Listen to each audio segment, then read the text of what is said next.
menyimpan nilai sejarah dan pesona alam yang memukau.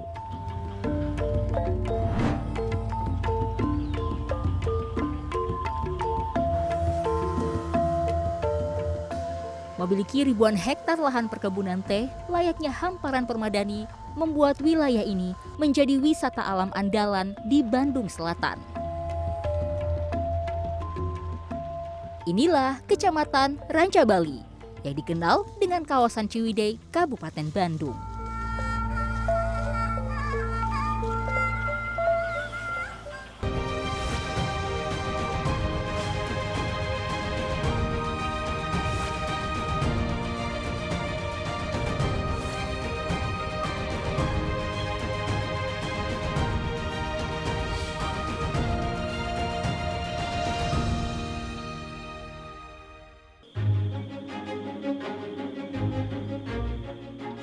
Ranca Bali merupakan sebuah kecamatan di dataran tinggi Bandung Selatan. Kecamatan ini merupakan pemekaran dari Kecamatan Ciwidey. Tak hanya memiliki kawah putih, Ranca Bali juga memiliki kawah rengganis yang menjadi primadona wisata di kawasan ini. Ya, akhirnya tadi saya udah beli 1 tiket untuk menuju ke wisata Kawah Rengganis ini. Jadi ini tadi saya bayar sekitar Rp100.000 ini untuk tiket VIP. Jadi dengan Rp100.000 ini saya sudah bisa menikmati berbagai fasilitas dan juga wahana yang ada di Kawah Rengganis ini. Jadi di sini bukan cuma Kawah Rengganis aja, di sini juga ada jembatan gantung yang lagi fenomenal itu. Kemudian juga ada Danau Situpatenggang dan juga berbagai wisata menarik lainnya. Dan sekarang udah gak sabar lagi, kita langsung naik ke dalam.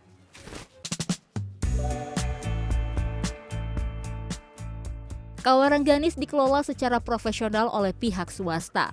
Biaya masuknya pun beragam, mulai dari Rp15.000 hingga Rp100.000, tergantung tempat wisata yang ingin dikunjungi. Untuk menuju Kawah Rengganis, pengunjung yang membeli tiket VIP harus terlebih dahulu melewati jembatan gantung fenomenal yang katanya merupakan jembatan terpanjang se-Asia Tenggara. Sebelum menyeberangi jembatan gantung ini kita harus menggunakan pengamannya dulu. Nah, untuk lebih jelasnya kita akan langsung tanya sama Mas Agil. Iya. Mas Agil, ini bisa dijelaskan dong Mas, ini pengamannya seperti apa sih Mas? Ini safety belt-nya untuk antisipasi atau jaga-jaga aja ya Kak. Takutnya ada goncangan angin yang lebih standar atau hanya merasa takut, Kak tinggal tekan aja karabinernya. Kita cantel ke wire atau tali seling sebelah kiri Kak. Ya, jadi kalau Kakaknya merasa aman-aman saja, kita cukup cantel di sini aja lagi. Oke. Ya.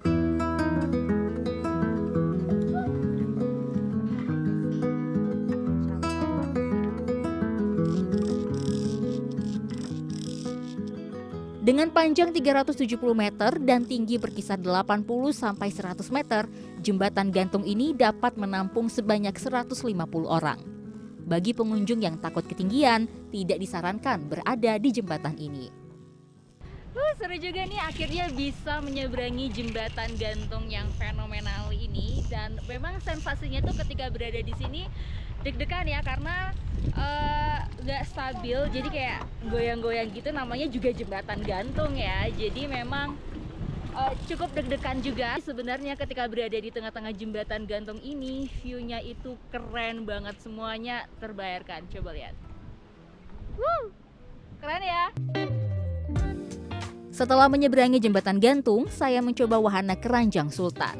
Keranjang Sultan adalah wahana kursi gantung yang terbuat dari rotan dan dilengkapi sabuk pengaman.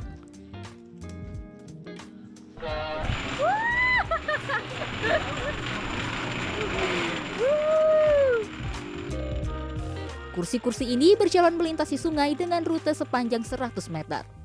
Tak hanya sungai, dari sini saya juga bisa melihat jelas Kawah Rengganis.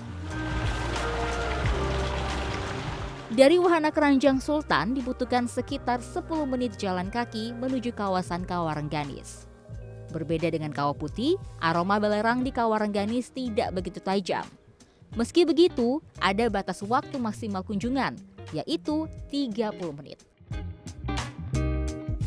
Kawah Rengganis merupakan sebuah kawah yang terbentuk karena adanya letusan Gunung Sunda Purba, yakni Gunung Patuha, jutaan tahun yang lalu.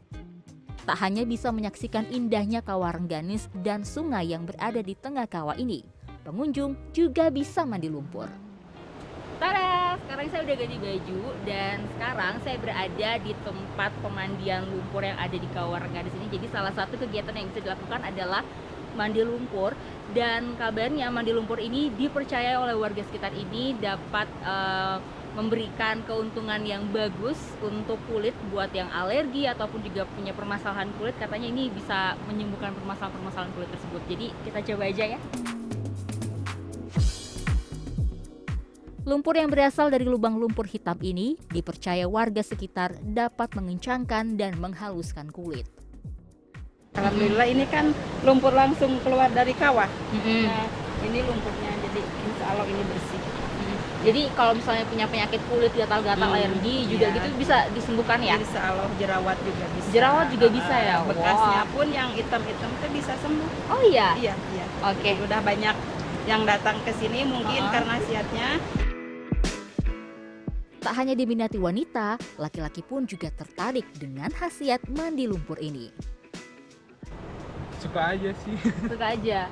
Karena kan? mumpung lagi di sini Ya, juga. lebih halus sih. Kulitnya jadi lebih Iya. halus ya. Tak perlu bingung untuk membersihkan masker lumpur tersebut. Di Kawarengganis terdapat sumber mata air panas yang berasal dari Gunung Patuha dan kolam untuk berendam. Air panas di kolam ini bercampur belerang.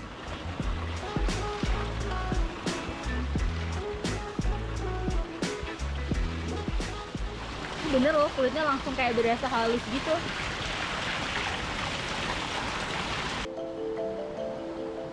Kawarengganis memang merupakan salah satu magnet wisata di kawasan Ranca Bali. Tetapi beberapa pengunjung masih mengeluhkan akses menuju tempat wisata ini, khususnya bagi mereka yang membeli paket Rp15.000. Karena tempatnya Tempatnya juga enak sih. asik, nyaman, Murah lagi. murah lagi gitu ya. Cuman kalau bisa jalannya jangan seperti sekarang lah. Kalau dulu kan enakan dulu gitu. Kalau sekarang Jauh. Cuman iya lebih jauh, lebih menantang ekstrim tapi gitu. Kalau sekarang lebih dulu kan menantang. enakan dulu. Keindahan Ranca Bali yang tak kalah menarik adalah Situ Patenggang. Danau yang memiliki luas 45 hektar ini menyimpan legenda rakyat Bumi Pariangan. Nama Situ Patenggang berasal dari bahasa Sunda yaitu pateangan yang artinya saling mencari. Ada sebuah cerita, kisah, itu Kian Santang dengan Dewi Rengganis. Itu dulu mereka itu saling mencintai dan akhirnya saling terputus kayak gitu. Akhirnya saling mencari dan ketemulah di sini ada yang namanya batu cinta. Nama batu cinta ini setelah itu si Dewi Rengganis ini suruh dibuatkan danau, yang danaunya yang disebutkan Situ Patenggang ini. Salah satu cara menikmati pemandangan eksotis Danau Situ Patenggang adalah menyewa perahu. Tarifnya Rp30.000 per orang. Lokasi Danau Situ Patenggang yang berada di ketinggian 1.600 meter di atas permukaan laut memberikan pengalaman yang berbeda bagi pengunjung. Pemandangan asri dan udara yang sejuk juga menyegarkan pikiran.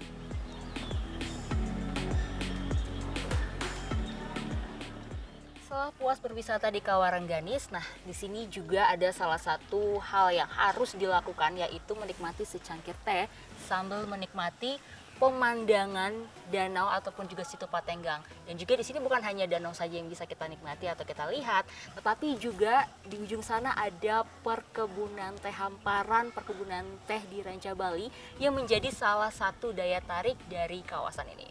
Keren banget ya.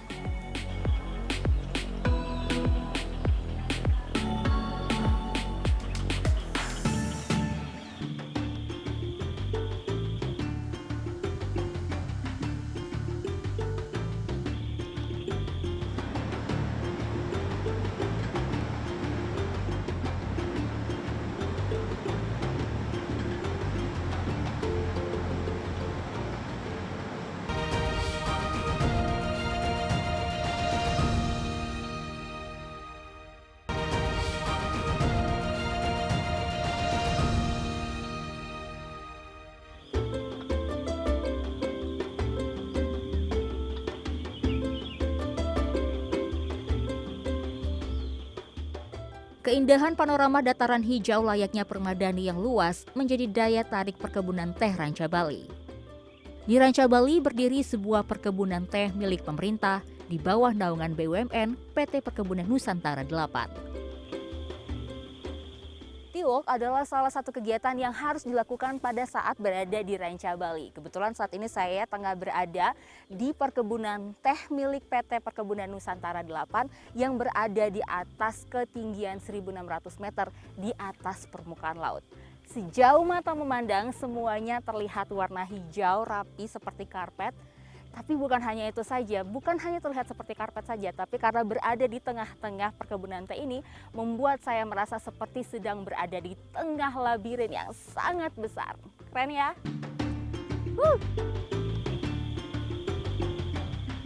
Perkebunan teh yang dikelola PT Perkebunan Nusantara atau PT PN 8 di daerah Ciwidey memiliki luas 3.300 hektar yang terbagi menjadi 3 unit. Khusus unit Ranca Bali, luasnya mencapai 1.500 hektar. Perkebunan teh ini sudah berdiri sejak zaman penjajahan Belanda pada abad ke-19. Dalam setahun, perkebunan ini mampu memproduksi 6 juta kilogram teh kering. Sebagai pionir perkebunan teh di daerah Jawa Barat, yaitu kurang lebih 1870, dibawa oleh Kerkoven ke daerah Jawa Barat, ke daerah Ciwidey ini, dan kemudian tahun 55 itu dinasionalisasi menjadi PTP, dan sekitar 2015 menjadi PT PN Holding Perkebunan BUMN. Seiring berkembangnya waktu, budidaya teh di perkebunan ini dikelola secara modern. Pagi Pak. Oh, pagi. Ini lagi mantau pemotongan ya Pak? Betul, lagi pemetikan teh. Pemetikan teh ya. Nah, Ya, untuk betul. pemetikan teh ini ada berapa tahap sih Pak prosesnya pemotongan, model pemotongannya? Ada 3 kalau di kebun teh. Ada dengan manual, dengan tangan, ada dengan gunting petik, ada juga dengan mesin petik. Untuk saat ini kita di mesin petik. Kalau kegunaan ataupun kelebihan dari mesin petik ini apa sih Pak dibandingkan dengan pemetikan yang lain? Itu potensi lebih tergali, kemudian menanggulangi dan mengantisipasi kekurangan tenaga kerja. Dengan perkembangan sekarang kan tenaga kerja susah, makanya kita menggunakan mesin petik, mekanisasi mesin petik untuk pemotongan teh. Efisiensi waktu juga Pak ya? Efisiensi waktu, juga efisiensi dalam biaya juga. Ada beberapa hal yang perlu diperhatikan dalam pemetikan pucuk teh. Pucuk teh memiliki beberapa jenis yang menentukan kualitas teh. Apa sih Pak tanda-tandanya pucuk yang udah ready untuk dipetik? Jadi ada beberapa jenis pemetikan, tergantung nanti hasilnya. Ada pemetikan yang imperial, itu pemetikan hanya pekonya aja. Itu walaupun kecil tapi bisa dipetik. Kemudian ada pemetikan halus, itu peko dengan 2 daun di bawahnya. Seperti ini, begini. Ini peko dengan 1-2 daun. Ini 2 daun ya. Nah, itu pemetikan halus. Kemudian ada pemetikan medium juga. Kalau pemetikan medium, kuncup dengan 3 daun di bawahnya. Berarti itu seperti ini pemetikan ya. ini. Ada juga petikan kasar. Petikan kasar itu di atas 4 daun ke bawah. Teknologi canggih mesin pemetik teh dapat menghasilkan 800 kg hingga 1 ton pucuk teh dalam sehari. Penggunaan mesin ini memang lebih efisien dibandingkan sistem pemetikan manual yang hanya dapat menghasilkan 30 hingga 50 kg per hari. Pemetikan pucuk teh hanyalah proses awal dari pembuatan teh. Pucuk-pucuk yang sudah dipetik ini selanjutnya dibawa ke pabrik CTC Teh Ranca Bali milik PT PN 8.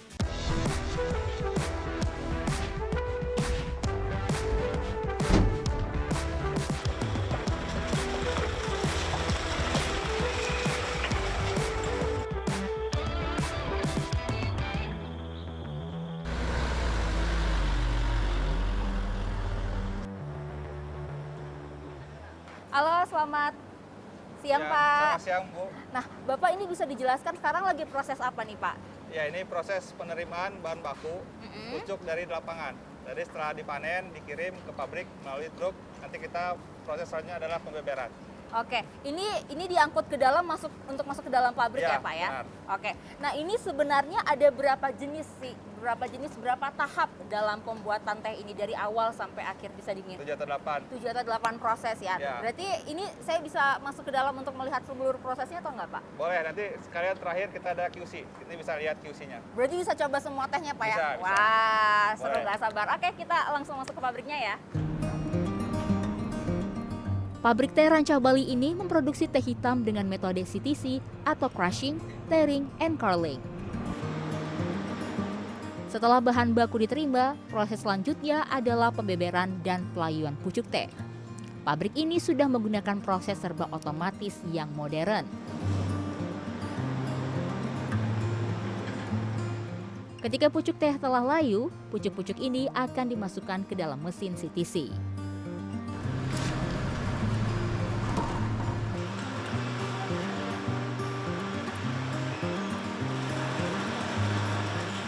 Mesin inilah yang menghancurkan pucuk daun teh hingga menyerupai serbuk.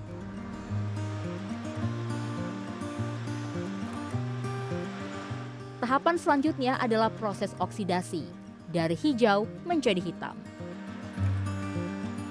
Setiap jenis teh memiliki tingkat oksidasi yang berbeda.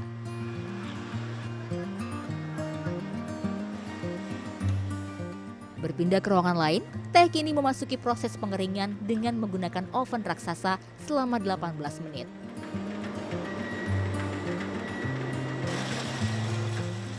Ini diikuti dengan proses sortasi. Sortasi menjadi proses pemisahan teh berdasarkan warna dan bentuk. Sebelum daun teh kering dikemas, proses quality control menjadi proses yang penting untuk mengetahui kelayakan daun teh sebelum dipasarkan. Pak, bisa dijelaskan ini proses QC-nya ini seperti apa sih? Apa aja yang dinilai? Ya, baik. Jadi yang proses pertama tadi kita nilai adalah appearance atau kenampakan luar. Nah, itu terdiri dari warna. Nah, kita bisa lihat di sini ada warnanya hitam, ada warnanya yang brownish atau agak kecoklat. Yang kedua dari kerataan bubuk. Ini bisa dilihat nanti bubuknya tuh rata atau tidaknya. Jadi Ukurannya gitu ya? ukurannya dia seragam. Jadi misalnya ini lolos MES 12, semuanya seragam MES 12. Yang ketiga dari kebersihan. Jadi di sini bisa lihat ini bersih karena sedikit serat. Nah, kelihatan yang mutu satunya itu sedikit serat. Nah, itu rata bersih dan tidak mengandung banyak serat. Yang terakhir adalah bentuknya dan ukurannya yang granul. Selain bentuk dan warna teh, salah satu yang diuji adalah kualitas rasa. Strength dan breeze menjadi kategori penentu kualitas rasa teh. Jika teh memiliki rasa smoky, asam, dan rasa lain di luar dari rasa teh, maka teh tersebut dinyatakan tidak lolos uji.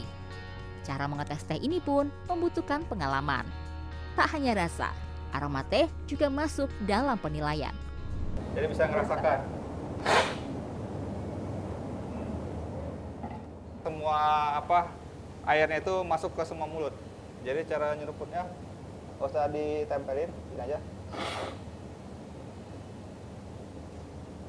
Dirasakan, baru dibuang. Tapi kalau minum juga nggak apa-apa. Cuman Jangan ditempelin ke bibir. Gimana ya, ya di caranya? atasnya aja di ujung. Ini ya.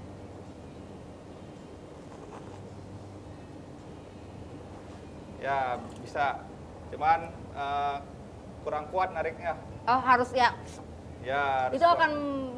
akan membuat rasanya berbeda atau gimana? Ya nanti kan ketika kita seruput dia semua mulut kita terisi sama teh. Iya. Jadi bisa ngerasakan. Seperti itu. Jika daun teh dinyatakan lolos uji tes, maka teh ini pun siap dikemas dan dipasarkan. Teh produksi PT PN 8 telah diekspor ke berbagai belahan dunia. Perkebunan teh Indonesia yang berada di dataran tinggi memberikan cita rasa yang khas pada hasil produksi teh yang menjadi keunggulan teh Indonesia.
Tidak hanya menjadi salah satu objek wisata, perkebunan teh Ranca Bali juga menjadi ladang bagi mata pencaharian sebagian besar warga Ranca Bali. Ana salah satunya. Ia merupakan seorang buruh petik teh di perkebunan teh milik warga atau sering disebut sebagai kebun teh rakyat. Di usianya yang 68 tahun, ia masih harus bekerja keras dari pagi hingga sore hari untuk mencukupi kebutuhan sehari-hari. Topi, keranjang, dan celurit menjadi alat tempur Ana di kebun teh. Mak, ini kita mau petiknya bagaimana caranya, Mak? Ajar dong. Begini tuh. Di ujungnya ya? Iya. Mana? Ini. Oh, kalau yang banyak tinggi-tinggi ini dipotong gitu? Iya. Bade. Coba ya. Pilih karena tangan. Gini? Oh, ini. Iya. Oh, yang besar ini? Ini? Kadang akan iya. Gini? Begini? Ya. Oh, oke. Begini bener? Ya. Ini simpan di belakang, Mak, ya? Berbeda dengan perkebunan teh milik pemerintah, kebun teh milik rakyat hanya bisa menggunakan cara tradisional untuk memetik pucuk teh. Tidak hanya itu, kebun teh rakyat juga tidak serapi kebun teh pemerintah. Kebun ini tidak memiliki jalur atau jalan setapak yang memudahkan buruh petik untuk melakukan pemetikan. Di sini, para buruh harus menerobos pepohonan teh.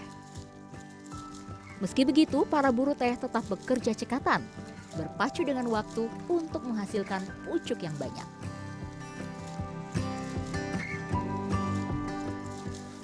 Kalah cepet sama emak-emak. Semakin banyak pucuk yang dihasilkan, semakin banyak pula penghasilan yang mereka dapatkan. 1 kilogram pucuk teh dihargai 400 hingga 500 rupiah. Ini kalau habis petik teh istirahat di sini? Iya.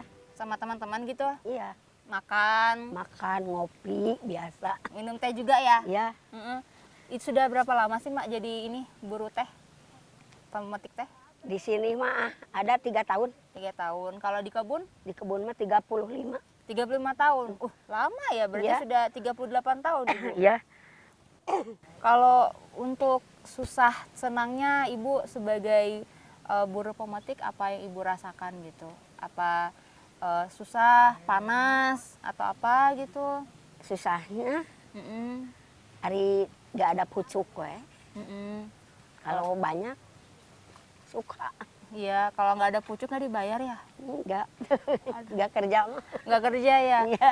Ibu kalau sudah 38 tahun ini jadi buruh petik teh, Iya. sehari itu dibayar berapa sih, Ibu? Jadi 1 kilonya itu 1 kilo pucuk teh dibayar berapa? Kalau waktu di kebun berapa? Di PTPN? Di sini berapa? di sini 500. Di kebun 400. Biasanya satu hari berapa kilo? 50. 50, 30. Berarti kalau cuma 30 kilo, 15.000, Bu, satu hari? Iya. Satu hari itu 15.000? Iya. Aduh. Panas-panas ya, Bu, ya? Panas, hujan, atuh naik. Anah bahkan pernah hanya mendapatkan Rp200.000 dalam sebulan. Meski begitu, Anah tetap bersyukur. Setelah menghabiskan waktu seharian, tiba saatnya Anah menimbang pucuk teh yang berhasil ia petik. Bu, ini kita timbang ya. Ini tiap hari gendong begini, Bu? Iya. Dari atas? Iya. Alamak. Pak, ini ditimbang, Pak. Pucuk teh yang telah dipetik dibawa ke tempat gudang pengumpul teh milik pemilik lahan yang berada di bawah perkebunan. Hati-hati, Bu. Berapa, Pak? Berapa kilo? 32. 32 kilo. Itu 32 kilo jadinya berapa tuh kalau dirupiahkan? Kali 500 rupiah. Jadi 16.000. Dari tadi pagi? Ya. Dari jam 6 pagi sampai sekarang itu 16.000? Ya. Semangat, Bu. Semangat. Semangat ya? Ya, Iya, yang penting ada rezeki ya, Bu, ya. Tak banyak warga yang memiliki perkebunan teh mandiri seperti yang dimiliki Agus Deni. Ia memiliki kurang lebih 2 hektar lahan kebun teh. Meski Jawa Barat khususnya Ranca Bali terkenal dengan perkebunan teh, Agus mengaku kurangnya perhatian terhadap petani teh rakyat membuatnya sulit mengembangkan perkebunannya. kurangnya pupuk, jadi kurang subur karena mahal gitu Bu. Jadi sedangkan harga penjualan kan minim gitu. Berapa penjualannya? Penjualannya ke pabrik itu sampai 2.400 paling per kilo. Saingannya masalah penjualan susah gitu, nggak ada yang nampung. Nggak ada yang nampung, jadi kemana kayak gitu ngejual teh. Jadi Bapak jualnya kemana? Ya ke pabrik teh rakyat, tapi di Ciwidey. Tapi kenapa? Tapi nggak ke pabrik satu gitu, nggak tentu. Dengan keterbatasannya, dalam setahun Agus hanya mampu menghasilkan 80 hingga 100 ton pucuk basah. Ia pun hanya mampu mempekerjakan 10 buruh petik teh setiap masa panen. Panas terik dan hujan tak menjadi penghalang Ana dan rekan-rekan buruh petik teh lainnya untuk terus mengumpulkan pucuk teh sebanyak-banyaknya. Tertawa bersama dan saling bertukar cerita kehidupan di waktu istirahat menjadi momen para buruh petik teh ini melepas lelah. Ayo minuman.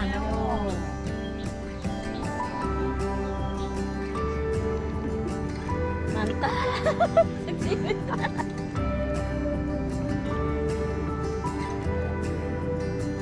Enak ya?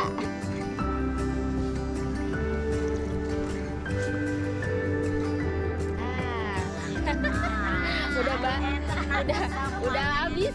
Bagus.